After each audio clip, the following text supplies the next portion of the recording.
Бисмиллахир-рахманир-рахим. Наша вторая тема читает по истории ислама в России, читает Гарипов Наиль Камильевич, кандидат исторических наук, доцент кафедры исламской теологии. Вторая тема – это Северный Кавказ, Волжская Булгария, история распространения ислама. Мы рассмотрим сегодня три вопроса: арабский халифат, распространение ислама, Северный Кавказ, мусульмане и последний вопрос – принятие ислама булгарами. Литература примерно та же, то есть это Ланда, история ислама в России, это Айсулу Юнусова, ислам в Башкортостане, это моя работа «Ислам татар по Волжье», Аликберов, эпоха классического ислама на Кавказе, Муслими Таварихи Булгария, Хусейн Мирханов Таварихи Булгария. Есть еще была такая работа доктора Рахмана «Краткая история ислама».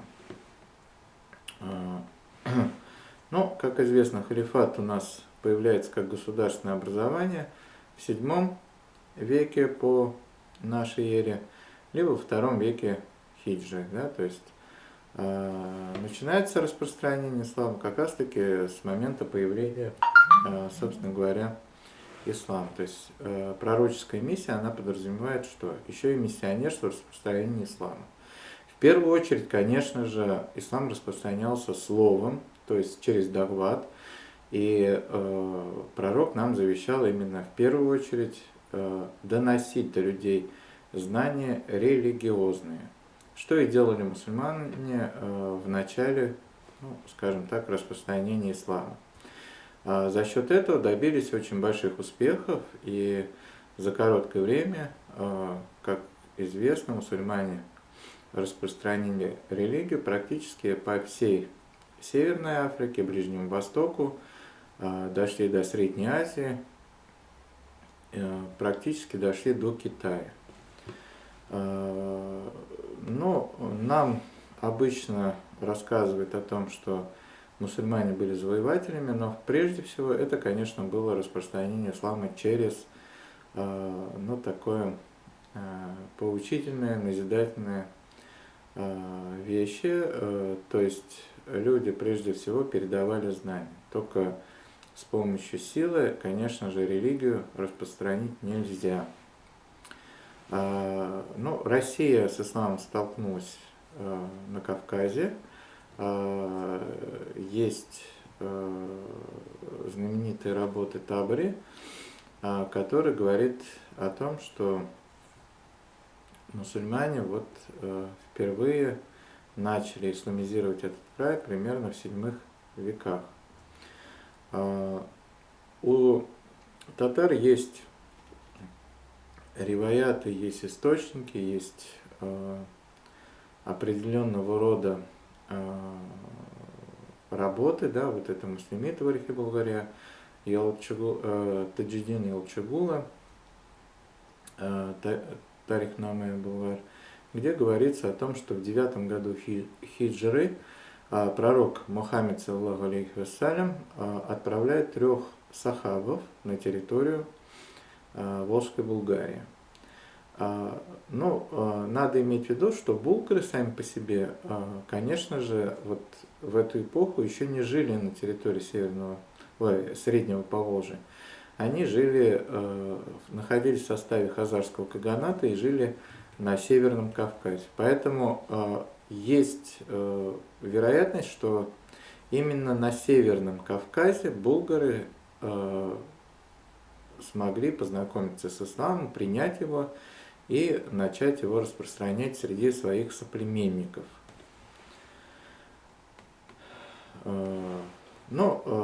Войны халифата выглядели достаточно просто, да, то есть мы понимаем, что и сами, собственно говоря, булгары, в средние века это достаточно такой период, когда было много войн, но тем не менее распространение религии шло достаточно интенсивно. Булгары, скорее всего, после принятия уже ислама, делится на три группы, как известно. Да? Одна, которая уходит на запад, и вторая группа, которая уходит на север, на территории Среднего Поволжья. Вот, почему так происходит, очень много историки спорят, полемизируют. Моя версия такова, что Кубрат-хан, а это уже известно из византийских источников, был предрасположен к принятию христианства. И его сын Аспарух, скорее всего, принял христианство и поэтому подался на земли христиан. То есть перебрался на территорию Дунайской Болгарии, где основал новое государство. И болгар мы знаем, дунайских, именно как христиан. Вот другая часть булгар, о котором практически мы мало что знаем, только знаем, что они переселились, одна часть переселилась в Среднее Поволжье, одна часть осталась на Кавказе. Так вот, эта часть, переселившаяся в Поволжье, уже когда переселялась, в основном была исламизирована. Об этом говорят археологические данные, и об этом говорят данные, которые мы знаем уже на территории современного Татарстана. Потому что первая мечеть, которая была построена на территории Среднего Поволжья, по крайней мере, то, что мы знаем, в Беляре, она уже датируется 8 веком. О ней мы еще поговорим, мы ее покажем, то есть есть аэрофотосъемка, и видно, как она расположена, что из себя представляла, то есть этот момент тоже мы учтем.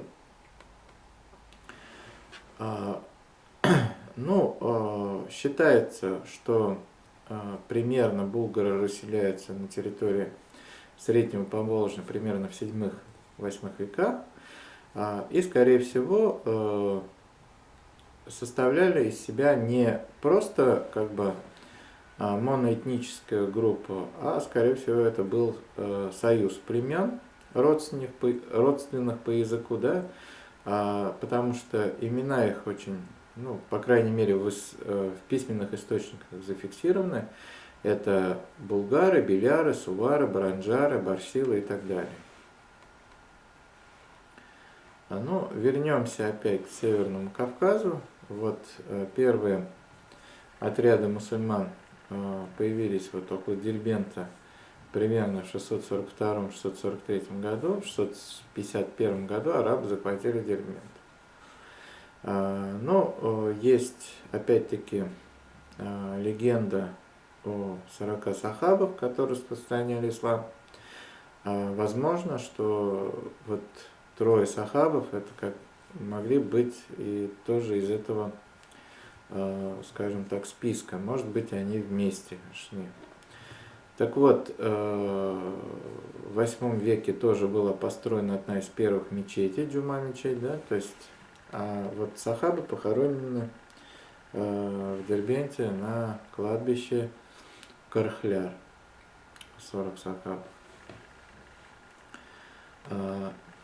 Вот в Беляре, да, то есть о котором мы говорили, вот эта аэрофотосъемка как раз, которую мы видим, это вот останки мечети. Причем справа это как раз таки часть наиболее древней мечети, которая была построена из дерева,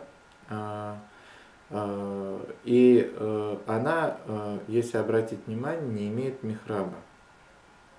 Михраб – это ниша, которая в мечети позволяет имаму стоять впереди ряда молящихся во время коллективной молитвы и руководить, соответственно, молитвой.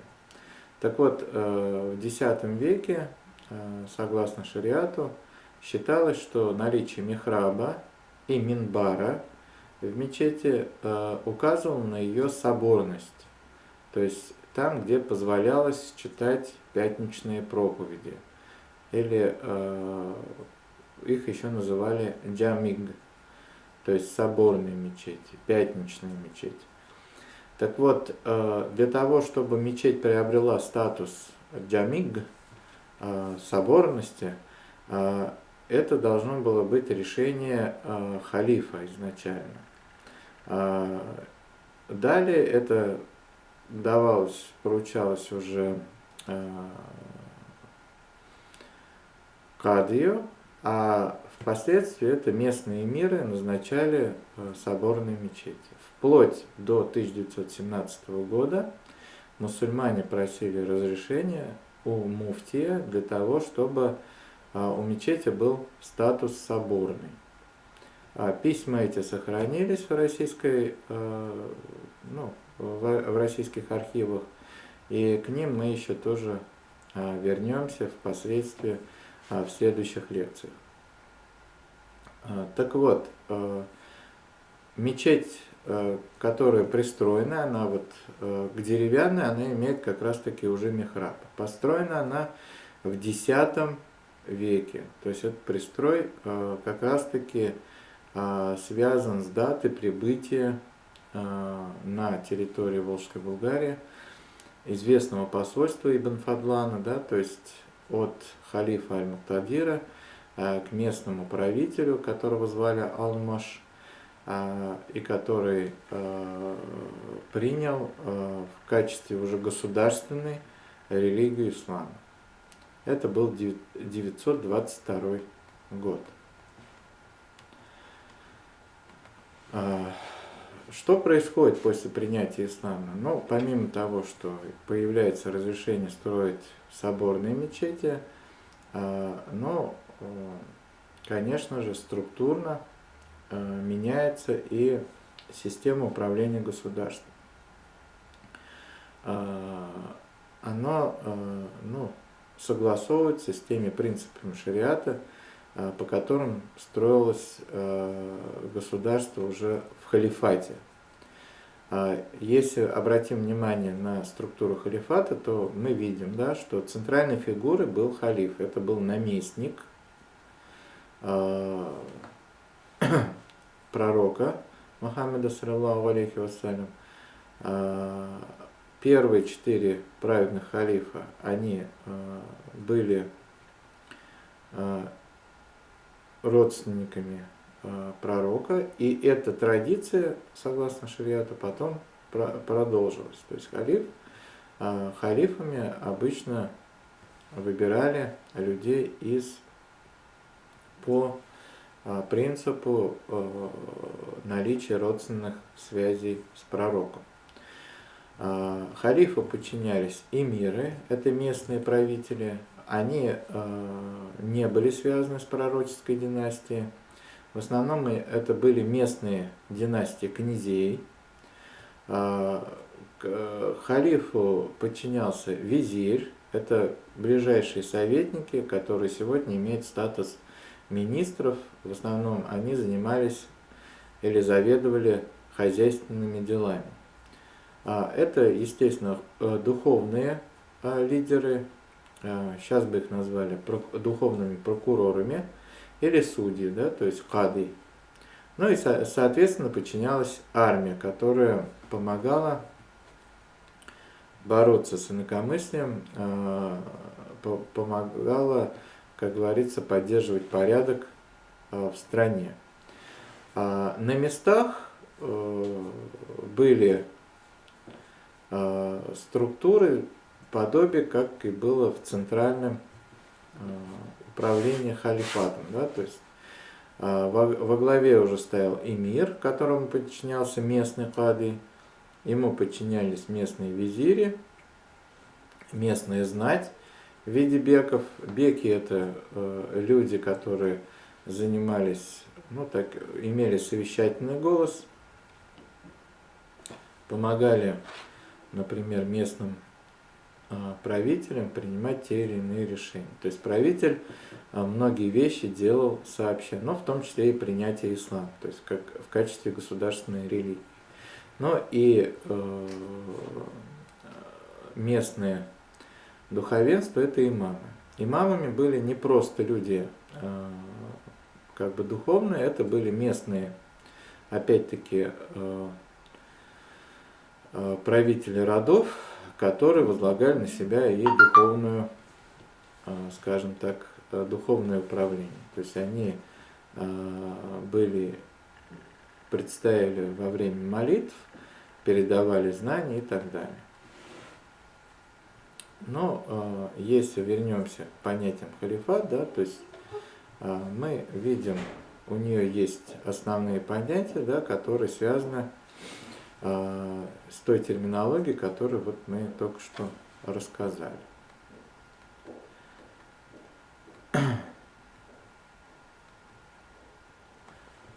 Последнее понятие, на которое надо тоже обратить внимание, это махалля.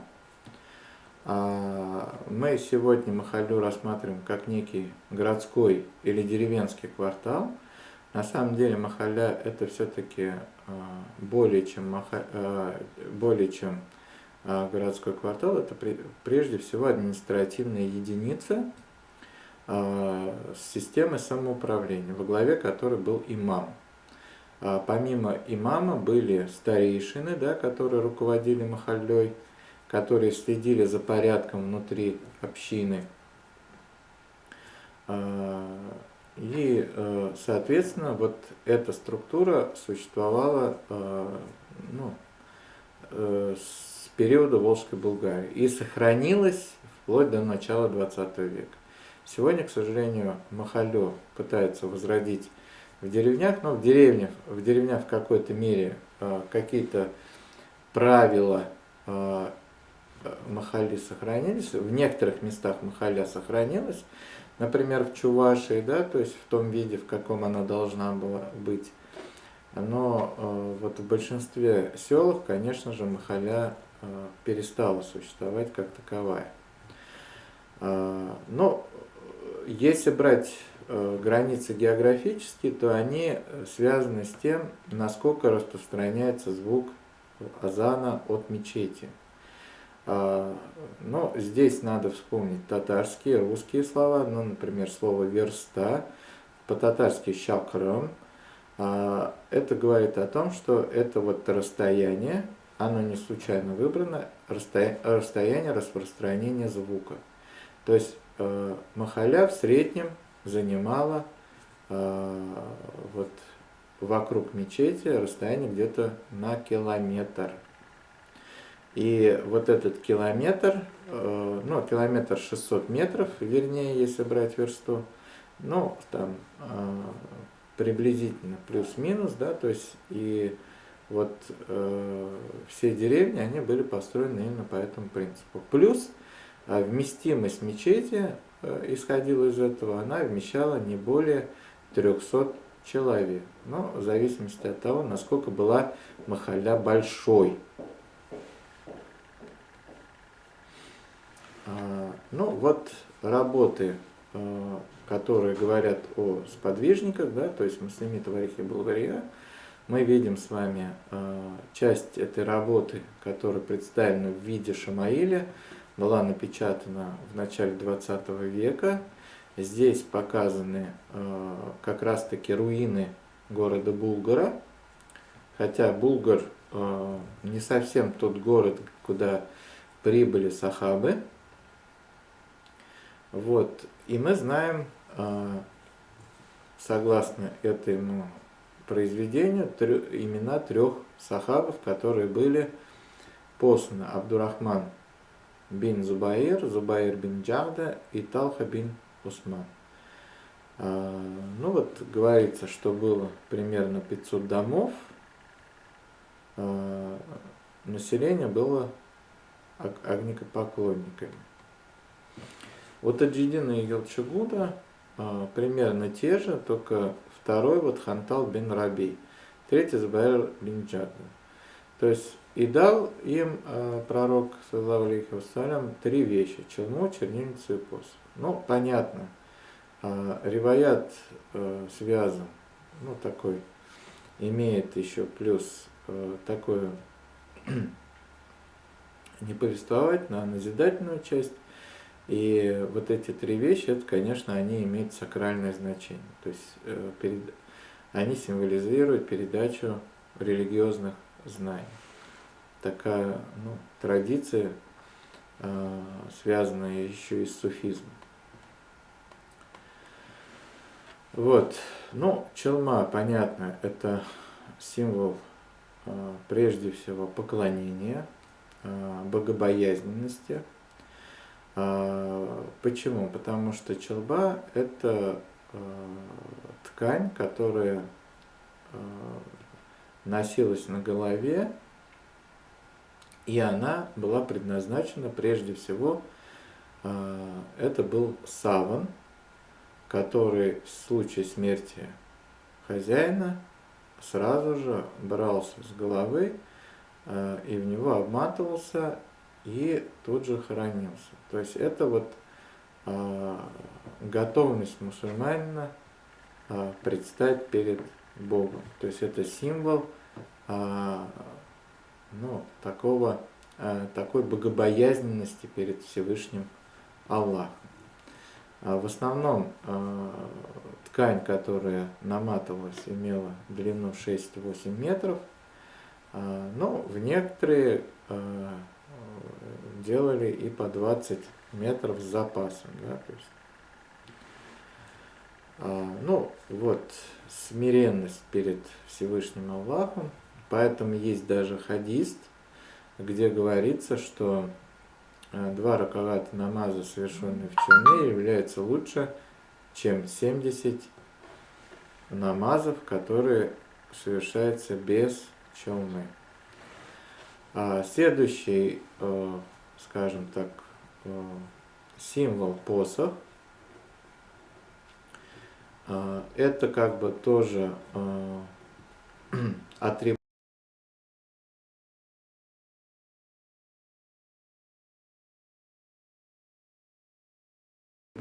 пришедший от